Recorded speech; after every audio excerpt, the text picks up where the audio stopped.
किसी के बैंगन है, हाँ, किसी के प्याली है, किसी का फोन है, किसी की कलम है, हाँ, बल्ला तो नहीं है आपके पास।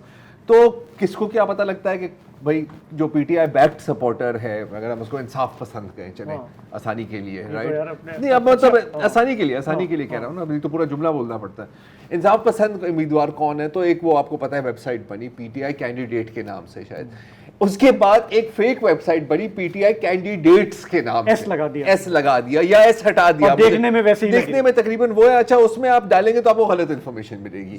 उसके बाद फिर एक पूरी एक और वेबसाइट बनी है। अच्छा, वो जो ऑफलाइन भी एक ऐप चलता है, बिकॉज मैंने सोचा कि यार अगर ऑनलाइन ऐप है, अगर उस दिन बंद हो गई, शार्क मछली आ गई, तूफान आ गया, जो भी इंटरनेट बंद हो सकती है, कभी भी बंद हो सकती है, सॉफ्टवेयर अपग्रेड हो रहा होता है लोगों का भी और एक्चुअल सॉफ्टवेयर का, राइट। तो फिर क्या होगा, तो उस ऐप को ऑफलाइन कर दिया।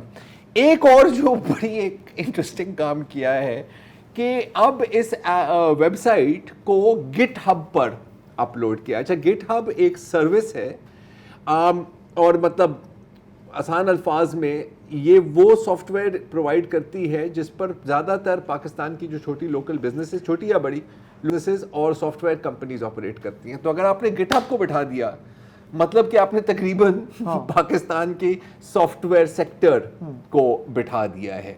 तो इस तरह की ये क्या कहते हैं ना, ये cat and mouse, Tom and Jerry वाली एक्शन, जो डिसइंफॉर्मेशन वाला ऑपरेशन है, वो कैट एंड माउस इसी तरह चल रहा है ना, कि अगर ये सोशल मीडिया को यूज कर रहे हैं अपनी मालूमात के लिए, तो आपने लोगों को कंफ्यूज करना है। ये पहले दिन से नजर आ रहा है। If you can't convince people, it's enough to confuse them. ये भी चलता है। मैं हमेशा यही सोचता हूँ कि यार अगर किसी अच्छे कामों में हम इतनी एनर्जीज लगा देते अपने, तो अभी हम कहाँ बैठे होते हैं।